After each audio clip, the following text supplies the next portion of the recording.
you're having a bad weekend, just know your weekend isn't as bad as DJ Akademiks. This man had a live podcasting event at the Roots Picnic in Philadelphia and only 8 people showed up. I have video footage, it's around 8 seconds.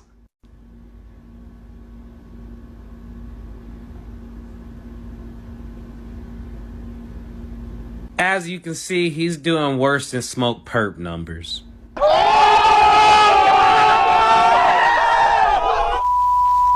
Let me always just tell y'all this. First and foremost, my name is Big Akademiks, okay? Let me tell you also this. You know, I ain't, no cocky shit, nothing like that. Ain't no online that could talk shit about me. I created you. Without I'm like Soulja Boy and Chief Keef rolled up in. Without me, you wouldn't even be talking shit about me. So any of who talk shit about me but is on an online platform, I look at him as my son. I might have to baby you. And I'm doing the shit that you hope to do. I signed the deals you wish you would do. I'm the nigga who signed a multi-million-dollar deal with Rumble. I'm the nigga who signed a 8-figure deal with Spotify.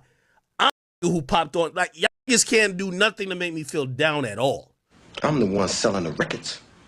They coming to see me. They coming to see the Temptations. Ain't nobody coming to see you, Otis. Hold on. You know who's driving this, right? Who's driving the narrative, right? It's the Youngboy fans. They want me to say, Dirk flopped and I flopped. Dirk flopped and I flopped. Hey, okay. I'm gonna take my flop. I'm gonna take my flop. I'm taking my flop. Okay, I'm taking my flop. It's cool. And the reason why, I'm going to tell you why, again, even though I did give excuses, the reason why I'm going to stand on my flop and I'm going to take it is because when a nigga flop, I don't like hearing excuses. When another flop, I don't want him to say, oh, my label ain't push it. When Youngboy flop, I don't want to hear him like, oh, my Instagram wasn't up. I don't want to hear it. So I'm going to stand on my flop and I'm going to take that shit.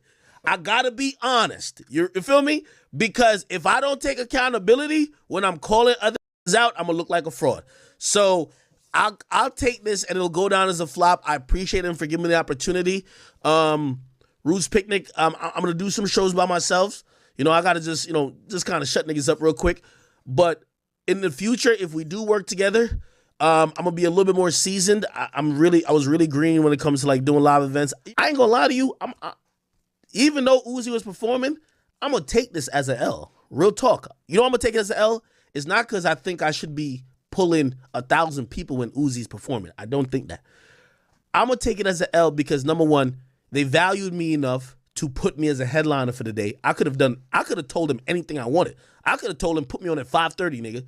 I could have told him, put me at 6:45. I could have said, you make Angela Yee close after me. They would have done it.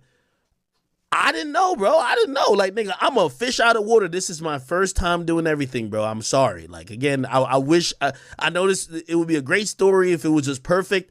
Bro, I don't know. I didn't know that people argued and used lawyers for these contracts with non-competes and, oh, when they're performing, it can't be these artists on the stage. I never knew. So I'm just like, whatever time slot you give me, by the way, it's not their fault. They asked us 1,000,000 times. I just didn't have nothing to say. I didn't know. Let's talk about it, y'all. DJ Akademiks addresses flopping, right? Flopping. That's what they're saying. He flopped at his live Off the Record podcast showing that took place this weekend at Roots Picnic 2023. I was there. I actually was in the middle of the podcast, right? I was taking this footage right here. And yeah, man, a lot of people having fun trolling Akademiks, saying he flopped because a lot of people didn't show up while he was conducting his live podcast. They were occupied, watching Lil Uzi's performance, which was at the main stage. Now, again, to confirm, I was there. So the thing was, this year at Roots Picnic, they had 3 stages. All right, they had a main stage, right? They had a B stage. And then he had a podcast stage. So, to be fair, Akademiks' live podcast was taking place during Uzi's performance. Come on, in Philly.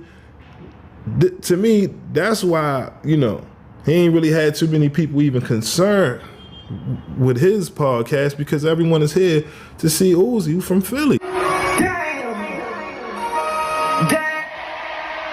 Now, so that makes sense. But aside from that, right, you still had a B stage. So if you didn't want to see what was going on with the main stage, you had to hurry up and rush over to the B stage. So it was as if the podcasting stage was always third best, no matter who was there or not. Now, when I went to go see the People's Party, right, Talib Kweli, they had a good crowd. The crowd was definitely bigger than Akademiks, right? What's my man? Questlove Supreme, right? The one, he's a part of the Roots, right? He's throwing the fest. He had a good crowd, right? That crowd was definitely bigger than Akademiks, right? Even Sunday night, when Charlemagne the God brought out Just Hilarious, they had Simba come out, they had a good, decent crowd. But again, this is Sunday night, right? Charlemagne the God, Just Hilarious, they was of the mindset as, you know, look, we got to hurry up and get off stage because Usher's headlining. So they already knew, look, nobody cares. We got to hurry wrap this up. So this is what you're dealing with, you know, in all fairness. Now, here in Akademiks, you have to acknowledge the fact that he is humble in this moment, right now. You know what I mean? Part of them want to fight it. This is why he's talking about his resume. And Akademiks has to be of the mindset, listen, man, we wouldn't be in the space without the people, all right? Let's be fair. Akademiks carved the lane out for himself. I remember seeing him come on the scene. His videos popped up. And, you know, I subscribed because of the commentary. The way he did his commentary was funny. Then he added the GIFs. You know, I don't really recall people adding that formula or that format when, you know, doing commentary on hip hop like, you know, Akademiks. So I give him his props, you know, but to say like, you know, you're the reason and you've invented this space, I mean, this is when you know it's all ego. And, you know, when you become drunk off your ego, eventually you self-destruct, right? Because no one stays in the top spot forever.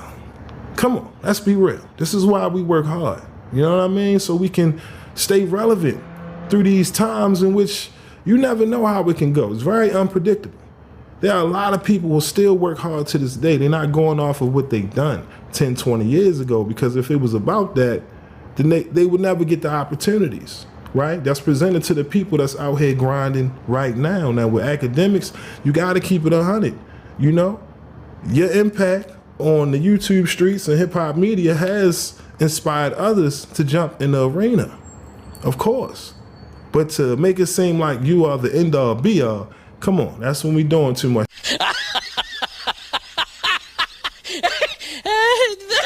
There were a lot of black content creators, specifically on this YouTube space, occupying these streets. You get what I mean? They might not have done what you did with Complex and these other platforms, but they was out here holding the people down, right? Been doing it. You know what I mean? That's why I said you got to give people their props and just do. Regardless, we all trying to help each other. And at the end of the day now, for the people who just, you know, rush to be a content creator and hopes to make millions of dollars, right? You're not doing it with a purpose, right? With passion, because you truly want to do it. You're doing it in hopes to, you know, reap the monetary benefits. Listen, you're always going to be chasing Akademiks or the Vlads and the people you want to copy and emulate. One thing I will say this weekend is that Charlemagne the God, he dropped the gem. He said, the one advantage we all have, right? Each and every one of us, right? Is that there's only one of us. That's the advantage. Be yourself. Don't rush to try to be a second version, right? Or a watered down version of someone else. You know, what Akademiks has accomplished on his journey, you know what I mean? That's what he's seen for himself. The benefits that come with it, that's all him. The lessons learned, that's all him. And what's meant for you, the one that's viewing this video, you know what I mean? This is everything is its own journey, right?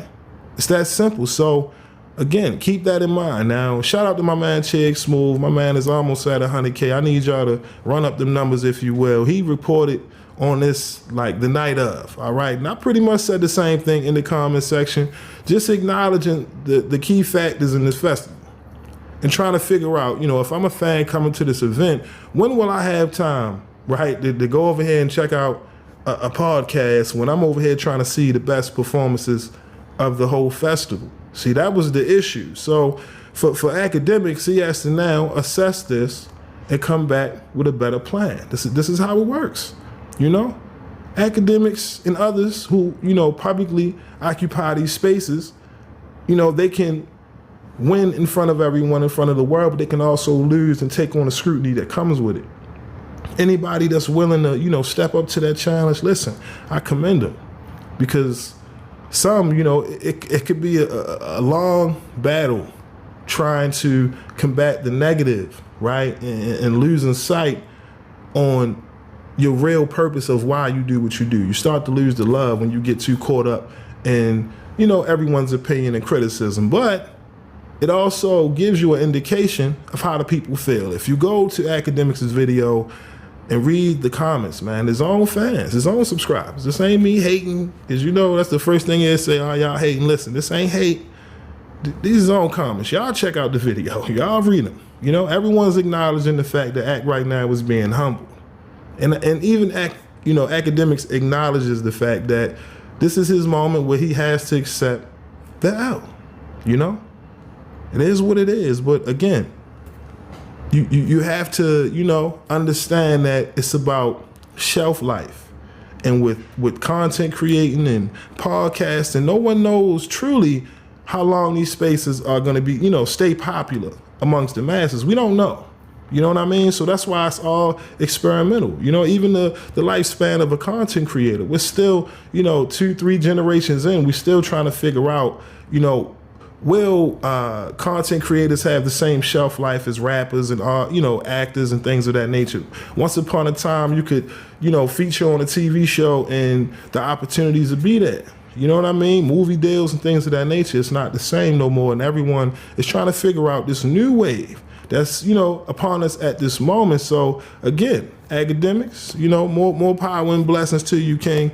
Like I said, karma is real. You can't do things to the universe that can't be done to you. You know what I'm saying? Shout out to Dick Gregory, rest in peace. You know what I mean? But that's real. You know what I mean? And at the end of the day, I hope you learn from this lesson. But y'all let me know, what's y'all thoughts on Akademiks flopping at this live showing of his Off the Record podcast that took place this weekend at Ruth's Picnic? Do you think it's karma?